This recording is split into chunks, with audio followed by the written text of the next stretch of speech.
Afrique. Maintenant, on va justement parler de financement avec vous, Diane-Audrey Gacot. Avec ce phénomène en plein essor apparemment sur la toile, il s'agit des plateformes de financement participatif. Alors, de quoi parle-t-on concrètement?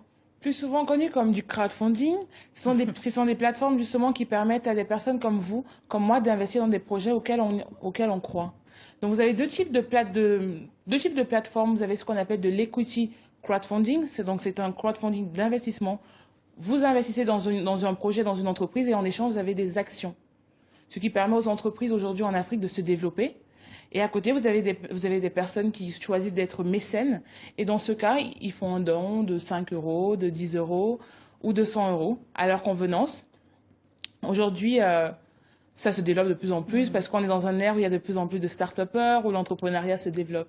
Alors, on a vu souvent des exemples pour l'enregistrement d'un CD, par exemple, un artiste qui n'est pas connu, qui va lancer un projet de CD sur la toile. Est-ce qu'en Afrique, il y a des exemples très concrets, très représentatifs de ce phénomène? Tout à fait. Nous avons GoFundMe et Fadev, justement, qui sont des plateformes. Une a choisi d'être une equity plateforme, donc il s'agit de Fadev, qui en fait choisit des entreprises en Afrique francophone, et 15 entreprises par an.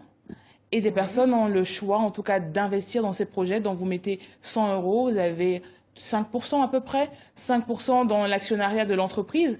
Et là, par exemple, nous avons Fruitcam, une entreprise de jus de fruits naturels au Cameroun, et qui avait besoin de 18 000 euros pour se développer, et qui au final a eu 22 000 euros pour développer son usine de production au Cameroun. Et ça a fonctionné. Et de ce que j'ai vu en commentaire, les personnes qui ont investi étaient contents.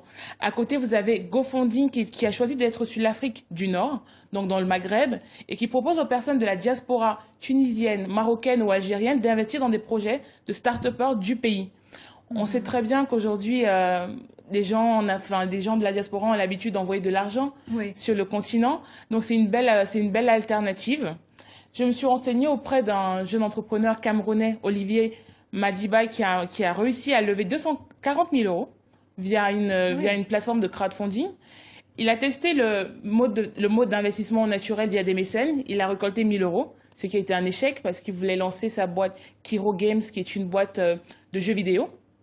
Et il s'est tourné justement vers l'equity crowdfunding, donc un modèle d'investissement. Participatif sur la toile. Exactement. On parle français un petit peu. C'est vrai, de financement participatif, mais sous un modèle d'investissement. Donc des gens, en mettant 5 euros, 10 euros, 100 euros ou 600 euros, avaient des actions dans son entreprise. Et il s'est rendu compte qu'au final, il a levé 240 000 euros en choisissant le modèle d'investissement au modèle de financement participatif via des donations. J'allais vous demander, Diane-Audrey, quel est l'intérêt pour un entrepreneur de recourir à ce mode de financement plutôt que d'aller voir son banquier? Aujourd'hui, en Afrique, c'est compliqué d'aller voir son banquier et de dire qu'on a une entreprise, encore plus dans les jeux vidéo, parce qu'au final, en Afrique, on rêve toujours des jeux vidéo qui sont ailleurs. Je ne sais pas, un Tekken, par exemple, qui est japonais. Et tout l'enjeu d'Olivier Madiba était justement de se rapprocher de sa diaspora. Donc, il dit que si ça a fonctionné, c'est parce que la diaspora l'a suivi et qu'il croyait en son projet. Et d'après lui, si la diaspora ne croit pas en votre projet et que vous êtes basé en Afrique, votre projet ne peut pas évoluer parce que c'est la diaspora qui a les cartes bleues.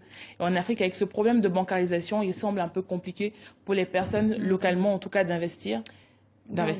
Et quel est l'intérêt pour monsieur et madame tout le monde, inversement, donc d'investir de cette manière-là dans un projet?